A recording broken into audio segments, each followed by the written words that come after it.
Hasper World and the hotel question and how I would answer it. So I've built a mock exam on Hasper World.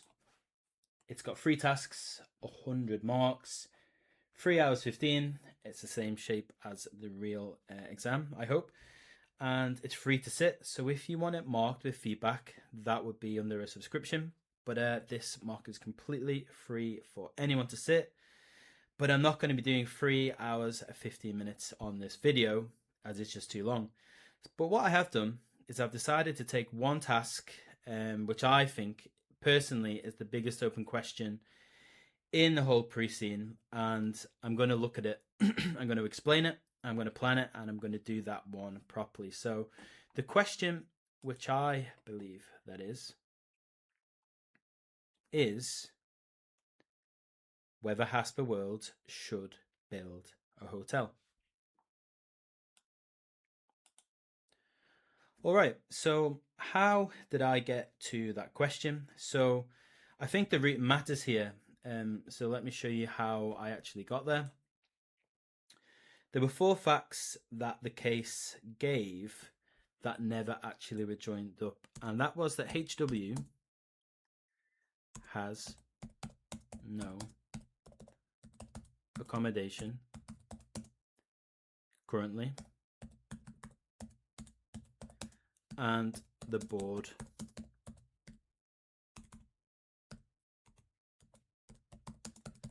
says why. The industry for hotels is 3% to 12% of revenue. HW does own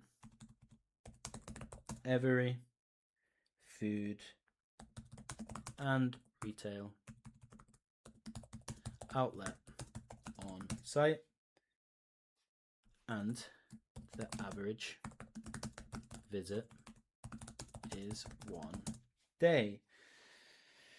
So that's 4 facts, but the case study doesn't actually join them up. So the first one was at Hasper World, it doesn't have a hotel, and the case actually specifies because the board believes that accommodation is out of line with the core theme park operations and focus, which is really a decision. It's not an oversight. The second one is across the industry, hotels and resorts went from 3% of revenue to 12 in 5 years, while the tickets fell from 66 to 58, and that's the biggest move anywhere in the whole of the pre-scene. Number 3 was that Hasper World owns every food outlet and every retail outlet on its own site, so there's no concessions. And the 4th one is that the average visit is just 1 day. So if we put 3 and 4 together, it already says that they own the whole day. That's every pound. They own nothing of the night. So the question is whether a business that already owns a visitor's day should extend that past the end of it into the night. So that's what I believe that this task was asking for. So it's 4 facts and about 25 minutes with the pre-scene. And to be clear about what I'm doing is I'm not saying this will come up because I have no idea what the exam will ask, and the guidance is explicit that you shouldn't be trying to anticipate what's on the exam. And I've said that the tasks are based on my analysis, so you shouldn't use it to question spot, but you should use it to prepare in terms of how to develop your answers. So the case has done the most work in my opinion, and it's worth thinking about when it comes into the exam. So the tasks and the case material here, just to specify, they're mine, they're original, they're written on my own analysis of the case material. It's not reproduced questions. I built it on my platform, so bear that in mind when you listen to what I'm saying. I'm an ACA and I'm not affiliated with the ACCA. So the task which we're going to look at is an 18-minute task, 18 marks task rather, which is going to be 14 technical marks and 4 for commercial acumen. And there's one thing that I want you to watch out for, and that's every time I recommend something, watch whether I've said how this business makes and loses money. It's not how businesses in general will make money, and this is the one that becomes important. All right, so before we progress, it's important to mention what commercial acumen is here, because this is the professional skill of this task. So commercial acumen is acumen, or it's the skill that people think that you can't revise for, which they don't. They kind of think it's common sense. But the published definition talks about insight and perception in the broader business context, and that's true, and it tells you nothing about what actually to write. So use this business model, not business theory. Put a size on the money, which comes in and out, and say what has to be true for it to work, and then name what it costs to be wrong. All right, so what I actually do with that is I use how the business makes money, not how the businesses make money. So those are different sentences, and only one of them will earn. I will put a size on the money going out and the money coming back in, and I will say what has to be true for that to work. So because a recommendation is a bet, and a bet always has conditions, and I will say what it costs them. And if I'm wrong, a board choosing between two options is buying the downside as much as the upside.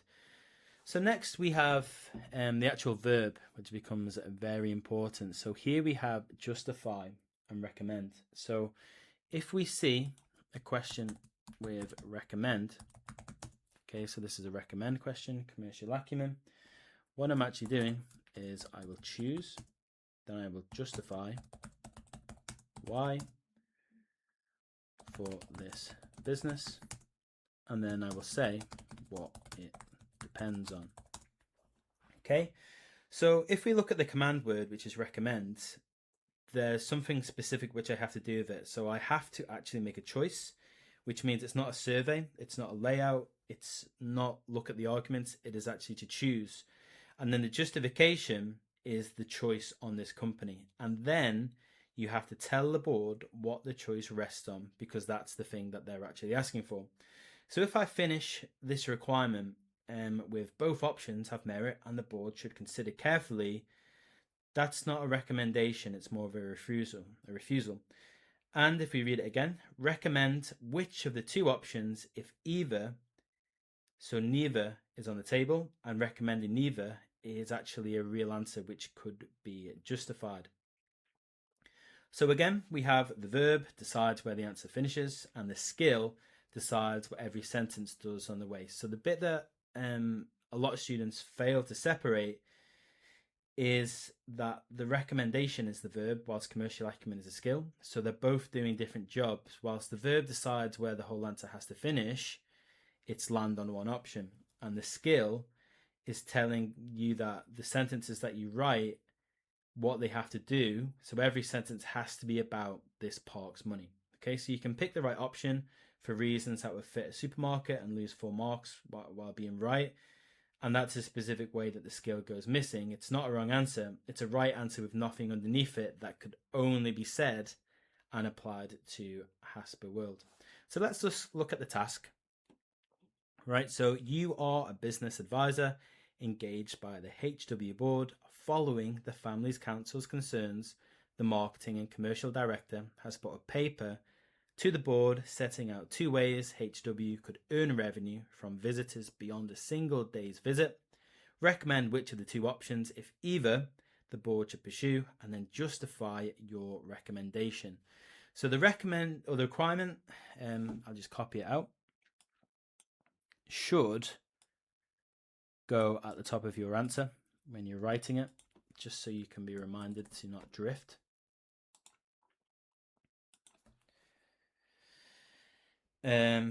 So yeah, that's a good way to not drift. And then read it once, then read it again, and actually count what it's actually asking for. So again, recommend is which option, and then justify it is another thing. So I'm a business advisor engaged by the board, which means I advise rather than decide. So if we look at where it came from, the family's council concerns, that's the 30% of shareholders who hold no board seat and meet the board once a year.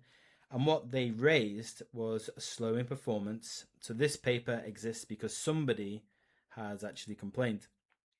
So remember that it comes back at the very end and look at who wrote it, right? It was Leif Glenn, the marketing and commercial director, which was a board member, a family member, and he's recommended one of his two options. Okay, so that's not a reason to distrust him, but it is a reason to check that the numbers actually make sense rather than just accept it. So the phrase the whole task turns on is that revenue from visitors beyond the single day's visit, which means it's not a hotel, it's not accommodation. So beyond the single day, the board has framed this as a revenue question, and I'm going to hold them to their own framing because that framing turns out to be the real answer. And try and notice what it doesn't ask for. It's not an implementation plan. It's not a risk register or review and governance, which are all connected, but none of them are asked for, so they won't actually be marked. Okay, so what matters in the actual pre-scene? There's a number of things here. So what we do have is we have 2.71 million visitors, which is about 146 million, which is roughly $54 a visitor. HW again owns every food and retail outlet. There's no accommodation, which was a choice. Okay. Hotels industry-wide is about 3% to 12%, whilst tickets has gone down from 66 to 58, and the park is 2 square kilometers, and it is seasonal, which is the main season, was March to October. All right, so then I'm going to look at the backgrounds, and those are the parts here that specifically apply. So it's 2.71 million visitors, about $146 million, so about $54 a visitor, and they keep all 54 because they own every outlet on the site. There's no concessions who will be taking a cut. And accommodation is a board position. As I said, it's not an oversight. So across the industry, hotels went from 3% of revenue to 12, and the 2 square kilometers, and it's fixed. Okay, there's no main season. Well, there is a main season rather, which is March to October. So 8 months, and the largest rides shut for the other 4. So that gives me 6 facts, which is all the background which I really need from the pre-scene in this task. So if you look at the exhibit, we have a table here. I'll just zoom out a little bit, where we can see a number of data. Okay, so what we do have is we have option A and option B.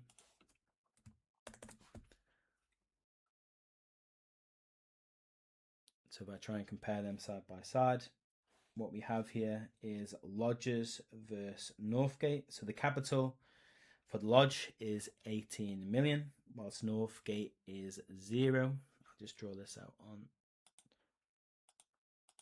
the screen to make it more obvious, right? So capital is 18 mil versus none. Then on land, what we have is 0.1 km, which is overflow from the car park, against Northgate, which is none, which is essentially going to be the option. Okay. Then what we have would be revenue. Okay, so it's for the lodges, it's $220 per night. and then 20% off admission. So I'm comparing the points. For Northgate would be 10% of $140, which is a gate price admission. Occupancy for the lodges is 70% maximum, March to October, then 30% between November to February. And then a comparison, Northgate didn't give us information, it's not stated, I can't seem to see it down here. Okay, then to compare the options, opens in the lodges would be 20x8, Northgate would be 3 years, okay, or 3 years exclusivity. Okay, so that's the facts I've got from the case study there. Right, so what we have is two options and an option task. So I always try and build a table as I read because a comparison is effectively going to be the answer. So what we have here is 60 lodges on parkland, which sleeps 4. It's built and run by HW, 18 million of capital, 0.1 square kilometers of land, $220 a night, plus a 2-day admission at 20% below gate. So if you read the land row carefully, because I'm going to be coming back to it, it's 0.1 square kilometers, which is currently an overflow car park and 1 playground. So that's their words. And then if we look at the operating cost row, it says that it's to be developed. So if we look at that, that's half the economics of an $18 million permanent commitment, and it's 3 words long. So if you compare that to what it says about option B here, it's a 2-day park and stay package with a hotel, which is 25 minutes away. There's no capital, there's no land, there's 10% commission on a $140 room, admission sold at full gate price, so it opens a year earlier. 3 years exclusive, and Northgate's branding goes inside HW's own app. And the paper recommends describing the lodges as a natural extension of the Hasper story, which is a brand sentence where the number should be. So that's something to think about when we actually go to develop our answer. Right, so now on to calculations, because there's a number of them which we could do. Okay, so if we look at the market, right, which I believe was given from the pre-scene, it was 1 billion times 16%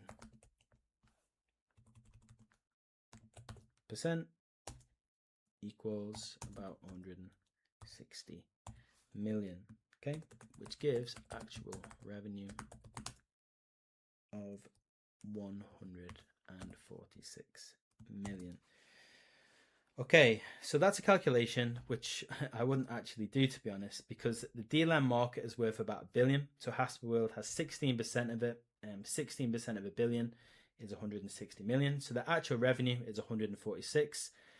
So do I write that they're underperforming their own market share by $14 million? I don't think so, because the case never actually says whether that share chart is measured by revenue or visitors. Okay, so if it is visitors, those two numbers are in different units, and multiplying them is nonsense, and we can't use it so well. Whilst the calculation you can do is one that we're entitled to do. So write it, and everything downstream is wrong and confidently wrong. So try to lose that coming from the pre-scene, but say that the basis is unstated and then move on. So that's a few words, and it reads a bit more professionally. All right. So in terms of when we develop this answer, which I'm going to do soon on the time conditions, what I like to use and what I tell my students is I have a framework which I call VPADJ. Okay, so we have the verb. So the verb here is recommend. Okay, so decides how the answer finishes. Then we have P, which is obviously point. So that's the point stated. Then we need to develop it through application. So this is a figure or a fact from the case. Then we have develop. This is which means, okay, plus the size. And then the J, which is judge, which is how much does this actually matter? And that's how I like to train my students to achieve 2 marks on a single point. So I'm going to use that framework as I write through this question. So again, yeah, V is the verb. I've already done that. It's recommend, so I know I have to finish by choosing. Then for each point, it's state the point, then apply a figure from the case, and then develop it, and then judge how much it matters. So P and A will get the points onto the page, whilst D is what finishes it, and it's one that can be quite difficult for students. So on a commercial acumen task, there's a particular flavor of D with more than the others, and it's not the which means costs rise, it's more which means in a business that keeps all of the visitors spend, the pound will actually arrive here. Okay. So for example, if we were to use VPADJ or PADJ for the HW example, it may look something like this. Extending the visit is worth more here than it would be else. Where then the application would be HW owns every outlet about $54 a visitor. Then the development would be the which means a second day is a second full day captured, spend, not a room rate.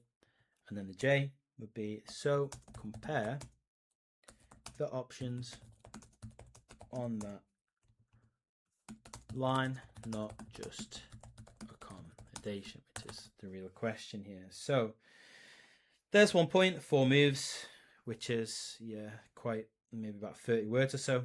And when I write it, I won't be putting in the letters, of course. That's just a framework which I'm teaching you.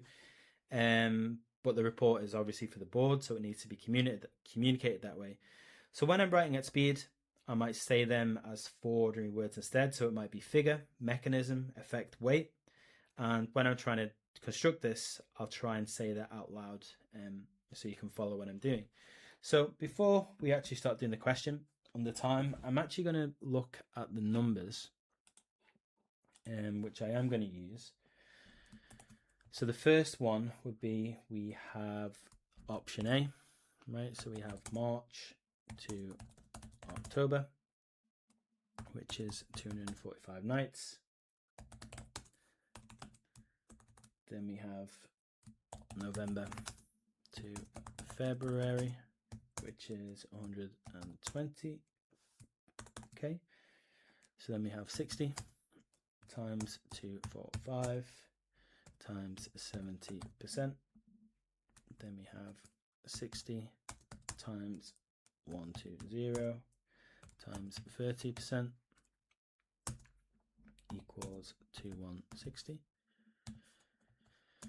The top one is 10,290. Okay, so that would be 12,450 nights times $220 equals 2.7 million. Okay, so all of those numbers actually don't come from the exhibit. It's because I've used them to calculate something, and that's what your time should be spent on when you are actually trying to add value and calculating them. So the main season is 245 nights. Okay, so off season is about 120. So we have 60 lodges, 245 nights, 70% full, which is 10,290 nights sold. So off season at 30% adds 2,160, whilst 12,450 nights at $220. So we have 2.7 million a year. Next, what I'm going to do, calculate, is I'm going to take the 18 million, divide it by that 2.7, which would give 6.6 years before $1 of operating cost. So operating cost is to be developed. All right, so if we put the 18 million over the 2.7 million, that will give 6.6 years to get the capital back from room revenue alone before a single dollar of operating cost. And the operating costs are the three words that we just looked at. Okay, so the honest finding isn't that payback is too long, it's that payback cannot be calculated at all. And I'm going to write that in my answer rather than pretend that I've tried to actually work something out. So if you can't work that out, try to state it. So then what we're going to have is we're going to take the 2.74 million, then we're going to divide it by 146 million, which will equal 1.9%. Okay, so industry accommodation is 12%, so that is about 1/6. So here we have one more, so it's 2.74 million against 146 million of revenue is 1.9%. So the industry gets 12% of its revenue from accommodation, and that 12% is the whole reason that the question is existing. The lodges close about 1/6 of the gap, and that's being used to justify them. So 18 million permanent for 1/6, and that's a sort of sentence that could potentially earn. Then I'm going to get some more numbers. So I have 2,160 nights times $220 equals 475,000. Okay, so that is assumed from November to February, when, take note, the largest rides are actually closed. So this is the one I like most. We have $475,000 of that revenue, which is assumed between November and February. So that's, again, when the largest roller coasters, the water slides, and the drop are actually shut. So they're assuming that 30% of people will book a themed lodge at a park where the headline rides are actually closed. Now, it would be my skepticism that they might, but they probably won't. So nobody's actually asked them. All right. So next we have option B. And the numbers that jump out to me on option B is that Northgate has 180 rooms, which sleeps 2.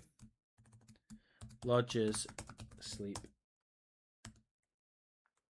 lodges, there's 60, which sleeps 4. It has 3 times the parties and 360 beds against the 240 there. Okay, so option B, and the first number is one that could actually jump past you quite easily, is that Northgate has 180 rooms, whilst option A has 60 lodges, so the partnerships can host 3 times as many parties as the thing costing $18 million. So for no capital, no land, and no operating costs, but we should be a bit careful there, because a lodge sleeps 4 and a hotel room sleeps 2. So it's 3 times the parties, but on beds, it's actually 360 against 240, which is still more, but it's not actually 3 times more. So I'm not going to let the bigger number stand when the smaller one is, to me, the more honest comparison. So again, if we look at the numbers, what else can we pull out? What we do have is $140 times 10% equals 14 a room a night. Okay, so then we have 180 times 245 equals 100, which is available at 25%, equals 11,000 room nights. So 11,000 room nights times $14 equals 15400. So that's the commission, and yeah, we can look at it. It doesn't really look that impressive. It's 10% of $140 is about $14 a room night. So even if HW did fill a quarter of Northgate's main season, that's about $150,000 against option A's $2.74 million, which looks like a rounding error, and it's not exactly what the paper wants the board to see. So two things in there which I added, and I'll pull them up when I do answer. The quarter is my number, so Northgate gives no occupancy figure at all. It just says it expects strong demand, and I'm assuming that every one of those room nights is a Hasper World booking rather than someone that Northgate would have had anyway. So that second one is what's really going to matter. Then what I'm going to look at is I'm going to take the 11,000 rooms times 2 guests equals 22,000 second days, which is really what we're looking at.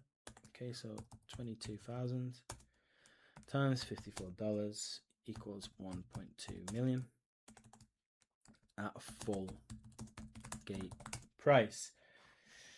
So that's what came from the same room nights which actually carry into the park. So we have 11,000 room nights, 2 guests a room is 22,000 people coming back for a second day at full gate price, and it's not A's 20% discount at $54 a head.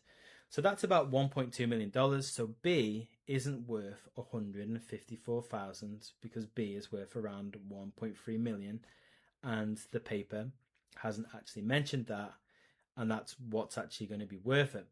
Okay. So then what we're going to do is we're going to take the $54, which is actually an average. Okay, it's not a confirmed second day. Then we're going to take the 146 million, and then we're going to divide it by 2.7 equals 54 per day, per visitor per year. Okay, so a second day might be worth less, so admission discounted under 20% under A is something to think about. So overnight guests may actually not spend the average, which is a consideration. Okay, so I've just assumed something that I think is doing quite a bit of work, and it's not a fact, but $54 is the total revenue divided by total visitors, which of course is an average across a whole year. It's not a measured value for a second day, because a second day could easily be worth less under option A, so the admission is discounted 20%, and somebody on the second day might not eat, they might shop, they might not, they will have different habits from the first day. So I still think it's the right number to reason from, because it's the only per visitor figure that the case is actually giving me. But what happens if I'm wrong is that at $30 instead of 54, opinion B's second day falls from 1.2 million to about 660,000. So the argument survives because B still costs nothing, it just gets thinner. So the difference between a fact and an assumption, and my answer is going to state that, So we need to present an assumption as a deviation, and when somebody will check it, you will actually lose a reader for everything else that you wrote. So try and make that statement. So that's essentially how I would use the numbers from the exhibit here. So before I actually start writing, what I'm going to do is I'm going to make my plan, right? So in my answer, to make sure it stays structure, I'm going to say the number the paper does not price, which is number 1. And a 14-mark question. I should have about 7 points. Number 2 is option A, commits 18 million against a cost base that has not been written. So I'm kind of planning it out with my points as my headings. Then option B, so it's balanced, carries 3 times the capacity for no capital. Then I'm going to put what the paper doesn't tell the board.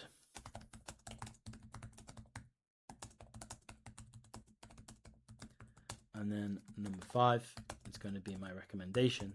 So within the time frame, I'm hoping that I can fill those points. So that's going to be about a minute or 2 of planning, and I don't get much. So we have 5 headings, and those headings aren't the answer. It's just my structure, my plan. So they aren't specifically just option B, option A, conclusion. So each one actually tells the board what I'm saying about the evidence before the board even reads it. So section 1 will go first on purpose. Before I compare 2 options, I want the board to know what the price is. Otherwise, we're comparing 2 costs with no benefit in the room. And section 4 is a whole heading about what the paper doesn't actually tell them, and then I'll tell you why that actually works. So section 5 is a recommendation, because again, the verb is actually to recommend, and I have to make a choice. So how much of this is actually exam realistic? Because that might be a fair question. In the exam, you do maybe 4 of those calculations, not all 8, and you do them while you write rather than beforehand. I've actually separated them out because it's a video to try and walk you through, whilst the habit that is actually doing the work is doing the sum, then immediately saying what it means, and then stopping when the actual time runs out. So one last thing before I start writing, there's a number about option A that I haven't actually calculated it. It's missing from what you'll see, and I actually caught it at the end when I looked at my answer. So let's see if you can spot it. All right, so I'll start with section A. So the first section, and it's the one that makes the rest of the answer mean something. So I size the prize, then I do the move that's actually specific for this business. So if I go onto the number that the paper doesn't prize, which is essentially my heading, and what I'm going to say here is both options are valued. And before I do that, I'm just going to take a note of what time we're on the timer, which is 40 minutes 47. And I'm going to try and do this within exam time, maybe about 25 minutes for an 18-mark question.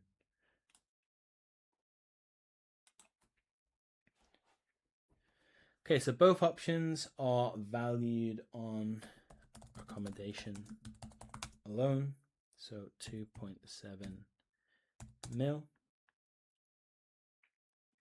of lodge nights under A, and 10% of $140 room under B. So neither row prices the second day in the park. Okay, so what I'm doing when I've made a point, I'm going to try and tell the examiner I made a valid point, then I'll do a space, and then I'll make my next statement. So HW, application, owns every food, beverage, and retail outlet on its site, so it keeps the whole of the roughly $54 each of its 2.7 million visitor spends, and the visitor who stays overnight returns for a second day worth close to that again. So I've made my statement, my point, and then what I have done is I put a space. So on any realistic uptake, the second day is worth more to HW than the bed, and it's in line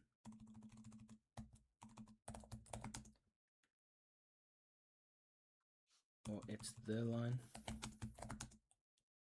on which these options should be compared. So the paper compares them on the line that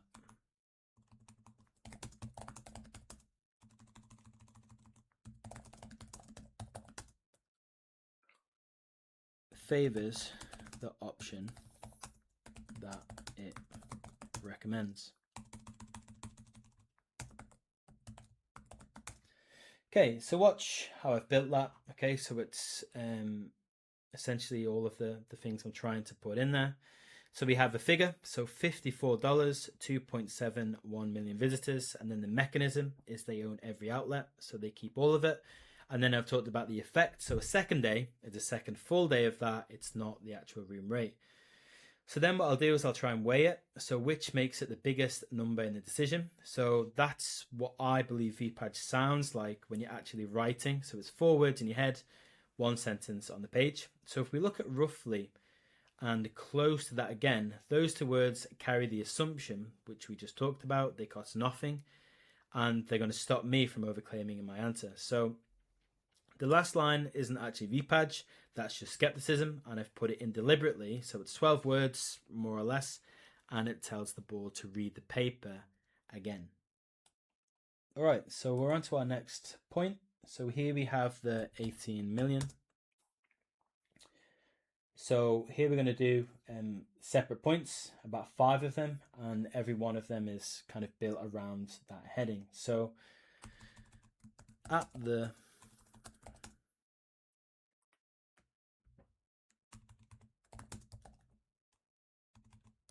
occupancy, 60 lodgers let 12,450 nights a year, 10,290 in the main season, and 2,160 outside of it, giving 2.7 million at $220. That is 1.9% of HW's 146 million against an industry accommodation rather, share of 12%. So the lodgers close roughly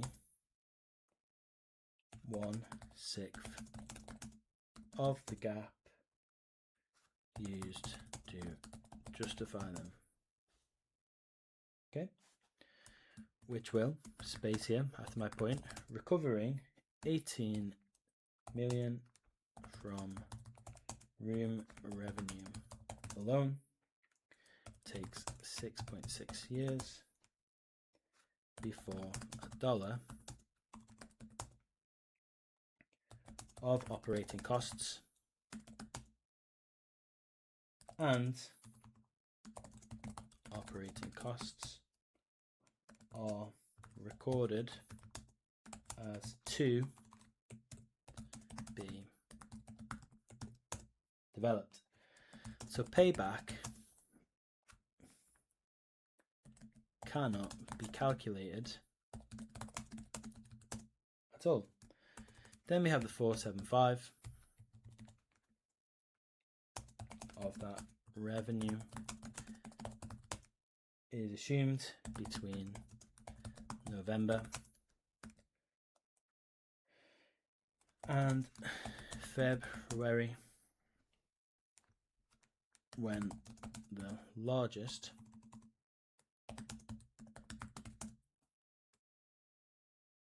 roller coasters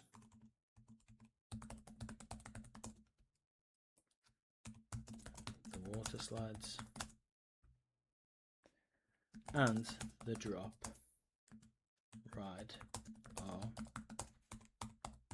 closed. Okay, so the land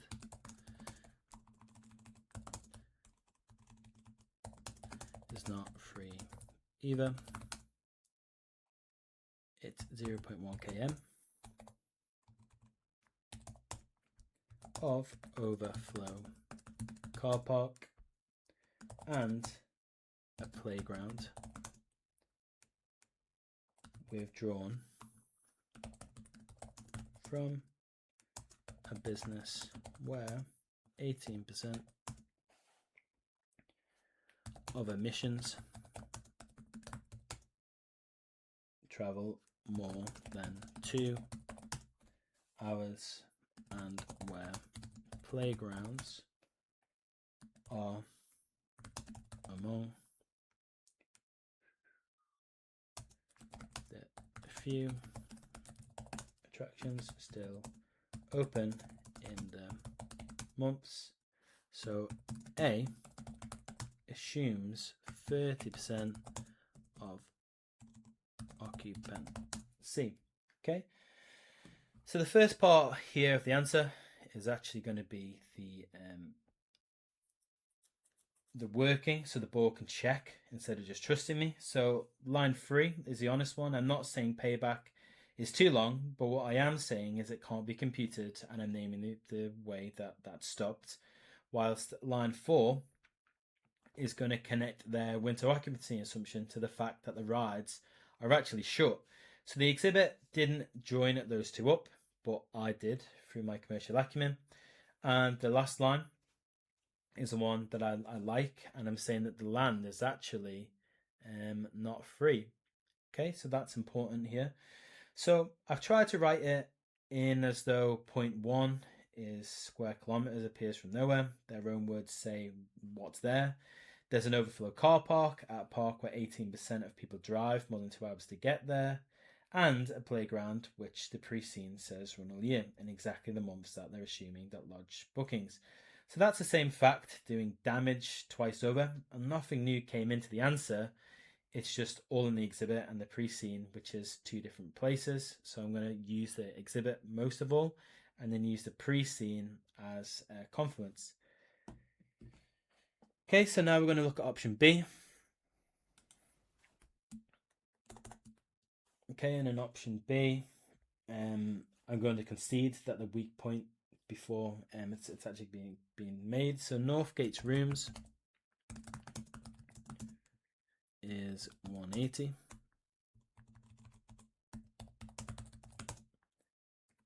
Hosts 3 times as many parties as a night as 60 lodges for no capital, no land, and no operating cost, and its package admission is sold at gate price rather than A's 20% of discount. So the commission, okay, again another space, see my point. The commission is small, so it's $14 a room night. So even a quarter of Northgate's main season is about 154,000, but those same 11,000 rooms carry roughly 22,000 second days into the park at full price, near 1.2 million of retained spend on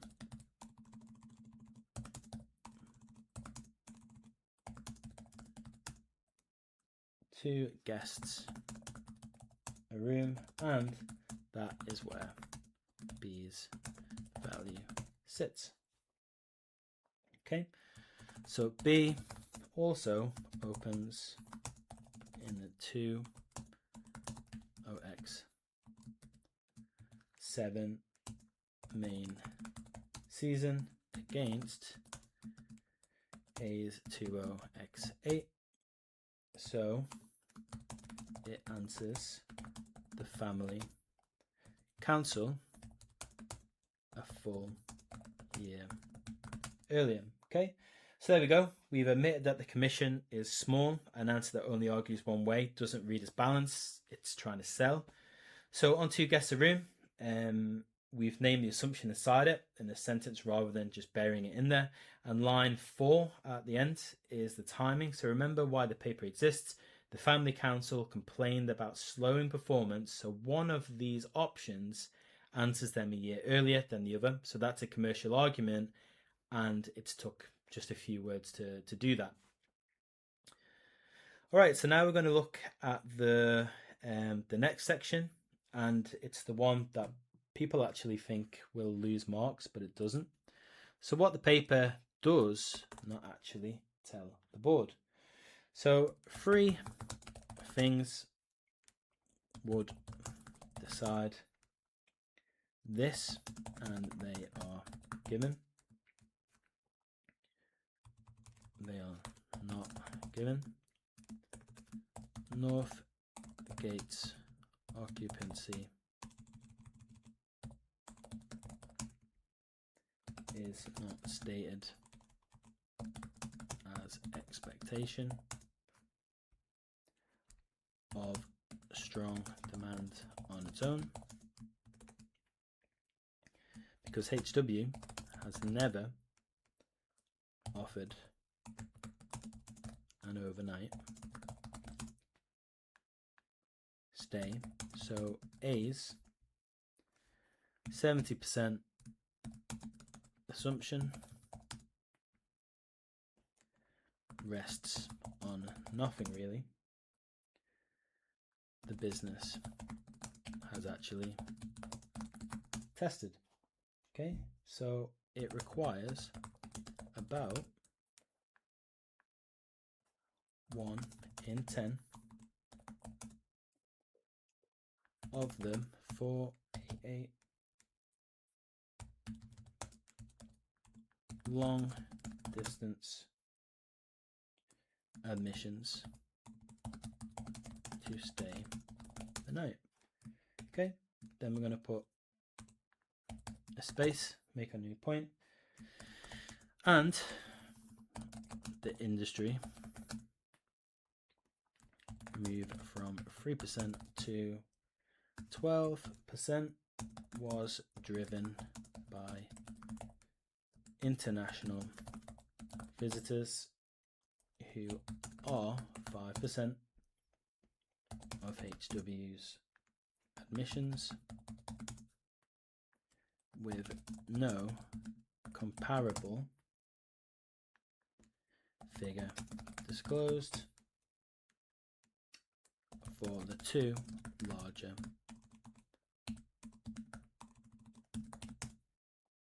parks. Okay, so the demand that built the industry's accommodation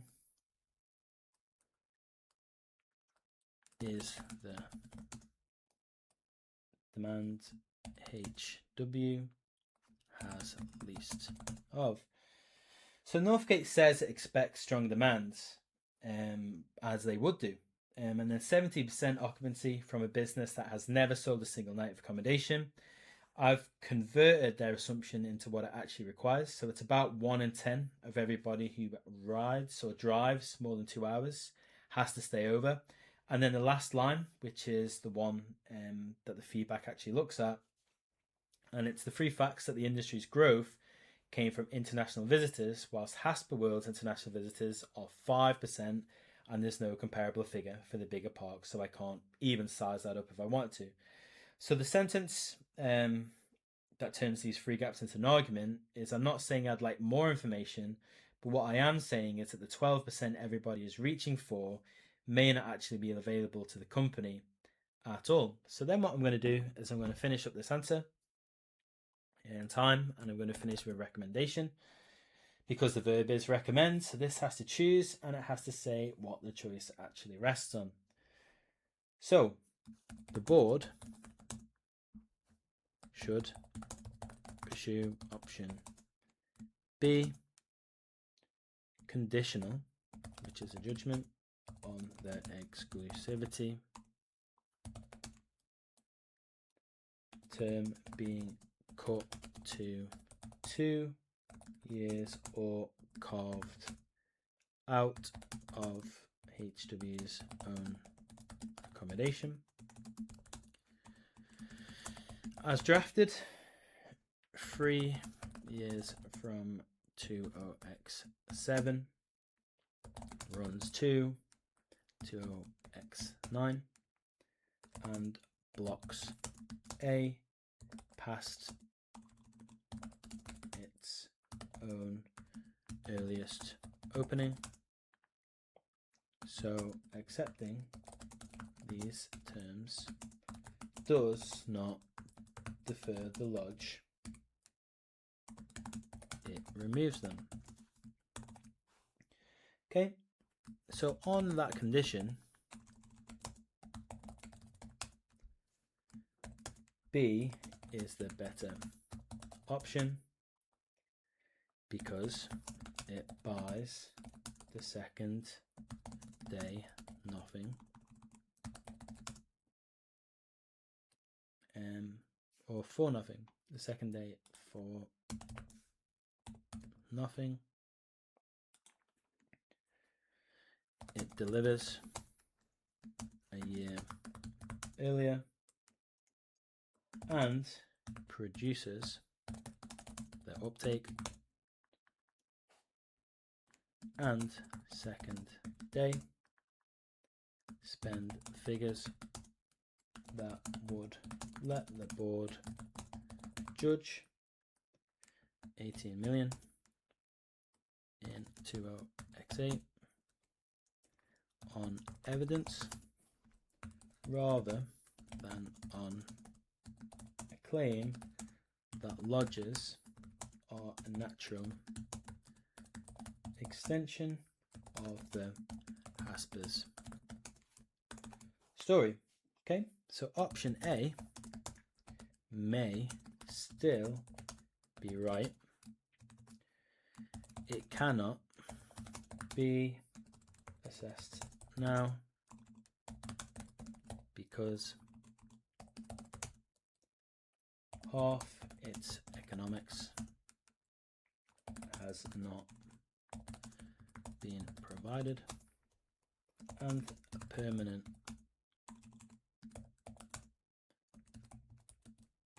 commitment is the wrong instrument for testing an assumption that nobody has measured. All right, so I've chose And I've attached a condition, which is the verb, which is basically done in one sentence at the start. Then I've gone on to say the one that I want the board to look at twice. So 3 years of exclusivity starting in 20x, 7 runs to 20x9. Option A can't open before 20x8. So signing Northgate as drafted doesn't delay the lodgers by a season, it removes them. And the first season they could open in is actually 20x anyway, or 20x10. So the terms can be renegotiated, but that's a hope. It's not a plan, and it isn't what the board is actually being asked to sign. So nobody in that paper has said that it's sitting in 2 rows of a table, 1 word apart, and it changes what the exclusivity clause actually means.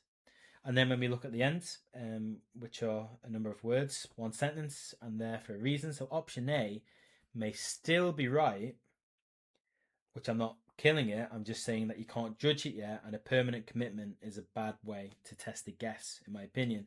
So again, it's a decision and a condition, which is essentially what the advice is. So yeah, that was my attempt at my own question. Bear in mind that I did write that question and I did do it myself, but it's about 600 words, 650. Okay, so that's my options and my answer. Both options quantified from the paper's own figures. 3 named gaps and a choice made and a condition attached. So what I'm going to do is I'm going to submit this for feedback. So that's about 30 minutes of writing, and it's what actually achievable in my opinion. Now, if you have seen a model answer that's running to thousands of words, be aware that nobody actually wrote those under exam conditions. They're just chasing perfection. But that's not what we're going for here. We want to try and get a pass mark of a minimum of 50%. So let's have a look and see what the Exhibit A platform actually marked my work out as.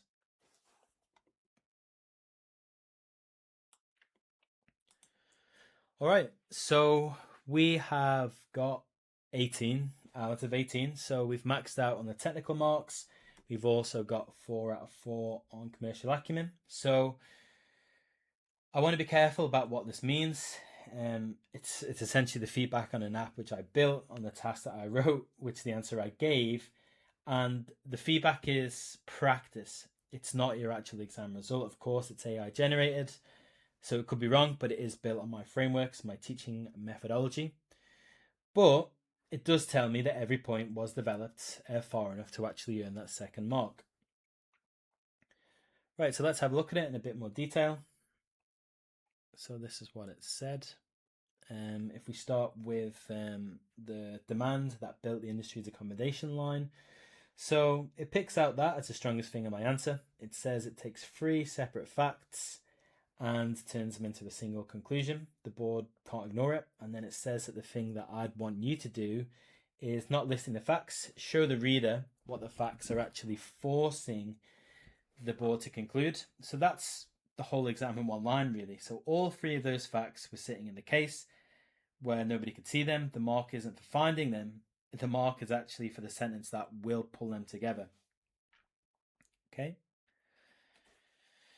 But if you look at this, because it's the most useful thing, even at full marks, the coaching will push 3 points even further. Okay, so if you look at what it said there, it's giving me 3 points. All 3 are fair, and one of them cost me my own argument, really. So it says that the priced the second day for B and never for A. Okay, so I essentially worked out B's second day spend and never did the same for actual A. So guests come back for a second day too. Then it talked about the 12,450, which was 4 to a lodge, so it's nearly 50,000 second days, about 2.7 million. So option A isn't a 2.74 million option, it's around 5.4 million against B's 1.3. And that changes what my actual recommendation was standing on. I still picked B though, but not because B earns more, because on these numbers it doesn't. A earns 4 times what B did, but I picked B because it costs nothing. It's reversible, it arrives a year earlier, and it buys the one thing that's missing, which is evidence. And because you still can't compute A's payback, since the operating cost line is 3 words long. So it's 5.4 million of gross revenue against an unknown cost base, which isn't a return. it's a number really rating for a subtraction that no one's done here. But that's a decision made under uncertainty. It's not a decision made by numbers or maths. My answer let you think that it settled it, but it didn't actually, and the honest version is the weakest sounding one. So if you do actually try and learn something from this video, the feedback didn't find a mistake. It found the number, which I never ran, and running it changed what my own advice was actually deciding. Then we have I never said the consequences of the 5% out loud. So I said the industry's growth came from international visitors and that Hasper's World has 5%, which I never finished. Their accommodation demand base may be structurally smaller than the industry average implies. So that's one sentence and the risk lands twice as hard. Then I set a condition and never said what happens if Northgate refuses. So that's the best of the three. I made my recommendation conditional on the exclusivity term, and I never told the board what to do if Northgate actually says no. So that's a real gap. An advisor who sets a condition, doesn't in the fallback, has actually not gave a great decision. So if Northgate will not move, take the package anyway for its 3 years and treat 20x10 as the earliest realistic date. So that's one sentence that it would have gone at the end of my recommendation. And all three of those are the same note. A point that earns is 2 marks. It can still stop, but what we need to do is make sure we get it within the time. So full marks again is a ceiling, but it isn't actually the ceiling for the technique. We could go further, but we have to be conscious of the time. So that's the difference between an answer that actually passes and one that you'd actually want to sign in real life. All right. So if you're trying to get the commercial acumen marks, the test that you really want to ask is go to your work and actually think about the company name and then read it back. And if it still makes complete sense, then you haven't actually earned the skill. You've written something true about business, and true about business is free, but what earns is a sentence that could only be said about this specific company, being a HW. So on this paper, it was Hasper World, so every one of the food and retail outlets, so keep the whole of that for the second day. So that's something that's worth quite a lot, and I think that is quite a major question which was presented from the pre-seam. So here, that was my attempt on Exhibit A of that question. So what we want to look at now is in terms of these tasks. We want to write the answer, get the feedback, and then find where the marks actually stop before 2, and then try and fix that in your next answer. So for me, that's much more useful than actually being told what SBL answers should look like. So the task is linked below, and your first marked answer is absolutely free, as well as the mocks. So yeah, you can sit it. It's 3 tasks, 100 marks, full length. So try and do it when you've got some time, because you can only sit it once essentially. So try and take the method in. So I'd recommend looking at the tasks which I've done, and then yeah, see what you think about that and have a go. So yeah, thanks for studying with me. Hopefully that was useful, and see you on the next one.